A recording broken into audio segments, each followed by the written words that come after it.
आदमी अपनी पूर्व पत्नी और उसके बच्चे को अपनी बेटी का जन्मदिन मनाने के लिए घर लाया, लेकिन जो उसका स्वागत कर रहा था वह उसकी बेटी का अंतिम संस्कार था। उसे दुख नहीं हुआ, इसके बजाय उसने गुस्से में अपनी बेटी के शोक स्थल को तोड़ दिया। उसे लगा कि यह उसकी पत्नी द्वारा उसके विश्वासघात का बदला लेने के लिए किया गया मजाक था, इसलिए उसने अपनी पत्नी को स्पष्टीकरण के लिए फोन किया। उसकी पत्नी बात नहीं करना चाहती थी क्योंकि उनकी बेटी वास्तव में गुजर चुकी थी और हत्यारा वही आदमी था। सिर्फ 3 दिन पहले उस आदमी की पत्नी और बेटी एक गंभीर कार दुर्घटना में शामिल थी। बेटी गंभीर स्थिति में थी। पत्नी ने अपने पति से, जो एक डॉक्टर था, अपनी बेटी को बचाने की विनती की, लेकिन पति ने सोचा कि बेटी को केवल मामूली चोटें आई हैं। उसने माँ और बेटी से मजबूत रहने को कहा। वास्तव में वो पहले अपनी पूर्व पत्नी और उसके बच्चे को बचाना चाहता था। उसने उन्हें अस्पताल भेजने को प्राथमिकता दी। पत्नी की निराशाजनक विनती का कोई जवाब नहीं मिला। सौभाग्य से दूसरी एम्बुलेंस आ गई। उन्होंने तुरंत छोटी लड़की को अस्पताल ले जाया, लेकिन डॉक्टर ने कहा कि ऑपरेशन को सुचारू रूप से करने के लिए इसे महिला के पति द्वारा किया जाना चाहिए। इस कारण से महिला ने अपने पति को फोन किया। हालांकि उसे ठंडा जवाब मिला। पति ने अपनी बेटी के लिए चिकित्सा संसाधन आवंटित करने से इनकार कर दिया, जिसे वह केवल मामूली चोटें मानता था। उसने फोन काट दिया।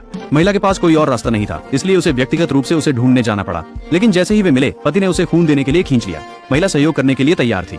आखिरकार उनकी बेटी को बचाने का समय सीमित था। पति खून की थैली लेकर ऑपरेटिंग रूम की ओर दौड़ा, लेकिन महिला को नहीं पता था कि पति जो कुछ भी कर रहा था वह अपनी पूर्व पत्नी के बेटे को बचाने के लिए था। जब महिला को सच्चाई का पता चला और वह अपनी बेटी के वार्ड में गई, क्योंकि उसके पति ने ऑपरेटिंग रूम को बहुत देर तक घेर रखा था, उसकी बेटी ने पहले ही बचाव का सबसे अच्छा समय खो दिया था। निराशा में उसने अपने पति को आखिरी बार फोन किया, लेकिन जब पति वार्ड में पहुंचा तो उसकी पत्नी और बेटी दोनों जा चुकी थी। वह बहुत खुश था कि उन्हें इतनी जल्दी छुट्टी मिल गई थी।